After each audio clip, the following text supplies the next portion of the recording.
Graduate MLC పోరుకు party శ్రేణులు సర్వం సిద్ధం.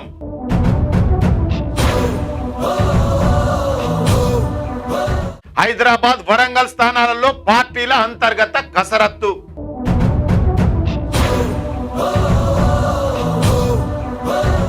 ఏడు నెలల ముందుగానే ప్రచారంలో నిమగ్నమైన ఆశావాహులు.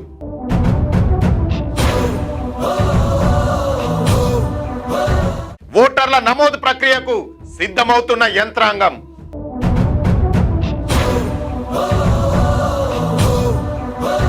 గ్రాడ్యుయేట్ ఎమ్మెల్సీ ఎన్నికల్లో రాష్ట్రంలో హోరాహోరీ పోరు.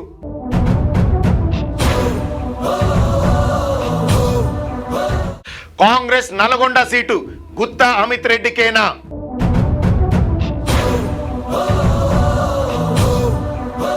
నమస్తే, నేను మీ Venkatesh. Welcome to Q news. తెలంగాణలో ఇప్పుడు ఎమ్మెల్సీ ఎన్నికల వేడి అప్పుడే మొదలైందిగా. గ్రాడ్యుయేట్ స్థానాలకు వచ్చే ఏడాది మార్చిలో పోలింగ్ జరగాల్సి ఉన్నా ప్రధాన పార్టీలు మాత్రం ఇప్పటి నుంచే రంగంలోకి దిగినాయి. హైదరాబాద్, రంగారెడ్డి, మహబూబ్ నగర్ ఒకటైతే వరంగల్, ఖమ్మం, నల్గొండ ఇంకో నియోజకవర్గం. ఈ రెండు సీట్లకు మరో 7 నెలలల్లా ఎన్నికలు రానున్నాయి. సెప్టెంబర్ 3వ వారంలోనే ఓటర్ల నమోదు ప్రక్రియ రానుంది. ఈ రెండు జాగాలల్లా ఎమ్మెల్సీల పదవి కాలం ముగిసిపోతుండడంతో ఈ ఎన్నికలు సర్కార్ పాలనకు పరీక్షగా మారినాయి.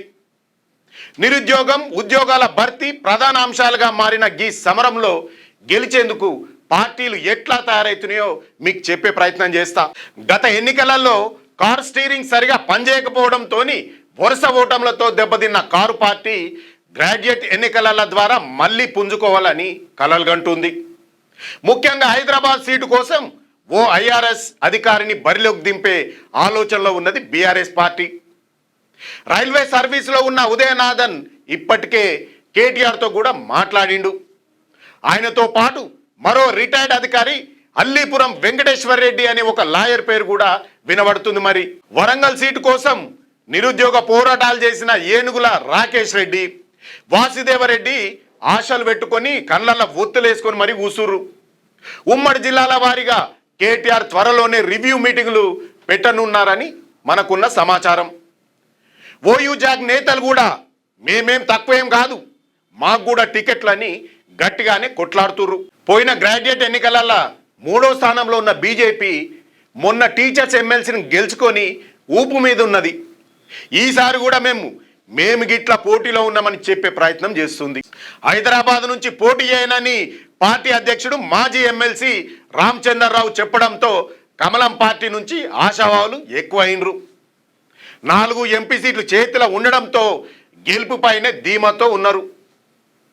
పివి నరసింహారావు మనవడు ఎన్వి సుభాష్ సారంగుల అమర్నాథ్ టికెట్ కోసం పోటీ పడుతుండు. ఇక్కడ వీరితో పాటు వెంకట్రెడ్డి, పవన్ కుమార్ కూడా రేసులో ఉన్నారు.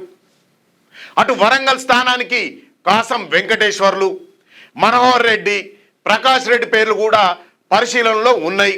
వచ్చే నెల సెప్టెంబర్లో ఓటర్ల నమోదు షురూ కానుండడంతో కమలం నాయకులు కసరత్తు వేగవంతం చేసిర్రు. రాష్ట్రంలో అధికారంలో ఉన్న కాంగ్రెస్ పార్టీ ఈ 2 ఎమ్మెల్సీ సీట్లను గెలిచి తమ పట్టును నిలుపుకోవాలని చూస్తుంది. ముఖ్యమంత్రి రేవంత్ రెడ్డి స్వయంగా ఈ ఎన్నికలపైన దృష్టి పెట్టిండు. వచ్చే నెలలోనే అభ్యర్థులను ప్రకటించి ఫీల్డ్లోకి పంపాలని మొన్న జరిగిన ఢిల్లీ మీటింగ్లో నిర్ణయం తీసుకున్నారు. నల్గొండ సీటు కోసం గుత్తా అమిత్ రెడ్డి, పటేల్ రమేష్ రెడ్డి, అలాగే చనగాని దయాకర్ పోటీలో కూడా ఉన్నారు.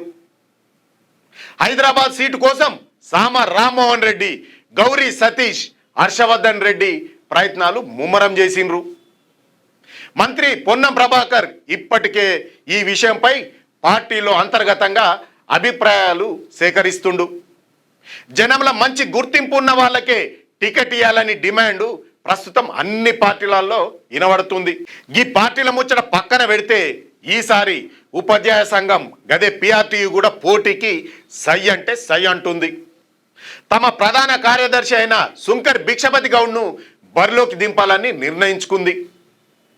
ఈ సెగ్మెంట్ల టీచర్ ఎమ్మెల్సీగా శ్రీపాల్ రెడ్డి ఉండనే ఉన్నాడు. టీచర్లు వారి కుటుంబాల ఓట్లతో గెలుస్తామని పిఆర్టీయు ధీమాగా ఉంది. ఇప్పటికే జిల్లాల వారీగా మీటింగులు పెడుతూ ఓటర్ల నమోదుపై అవగాహన కార్యక్రమాలు కూడా మొదలుపెట్టింది. నిరుద్యోగులు గ్రాడ్యుయేట్లతో పక్కగా సంబంధాలున్న నాయకులే ఈ ఎన్నికలల్లో గెలిచే అవకాశాలు ఎక్కువగా ఉంటాయని ఇప్పుడున్న పరిస్థితులను చూస్తే మనకు అర్థమవుతోంది. అవునా కదా? ఎవరు పోటీలో ఉన్నా, ఎవరికి సీటు దక్కినా ఈసారి మాత్రం ఎన్నికలల్లో పోటాపోటీగా ఉండేలా మనకు కనబడుతుంది. ఈసారి గ్రాడ్యుయేట్స్ అంత ఈజీగా లాస్ట్ టైంలా ఒక కులాన్ని చూసో ఒక మతాన్ని చూసో ఓటు వేసినట్టు వెయ్యరని అనుకుంటుర్రు లాస్ట్ టైం ఓటు వేసి మోసపోయిన గ్రాడ్యుయేట్స్. క్యూ న్యూస్ కూడా మీకు ఒక విజ్ఞప్తి చేస్తుంది, అదే గ్రాడ్యుయేట్స్ అందరూ ఆలోచించాల్సిన సమయం వచ్చింది. ఒక్కసారి ఆలోచించండి, ఓటు వేసే ముందు ఈ పోటీలో ఉన్న నాయకుల క్యారెక్టర్ గురించి, ఎలక్షన్ల మీ సమస్యల మీద ఇచ్చిన హామీలు ఏంది అని. మీరు కష్టాల్లో ఉన్నప్పుడు మీ దగ్గరికి వచ్చిండా రాలేదా, పోయినసారి మీరు సరైన నాయకుడిని ఎన్నుకున్నారా లేదా అనే విషయాలను మీకు మీరే ప్రశ్నలు వేసుకోండి, సమాధానాలు వెతకండి. అప్పుడు మీకు ఒక క్లారిటీ వస్తుంది.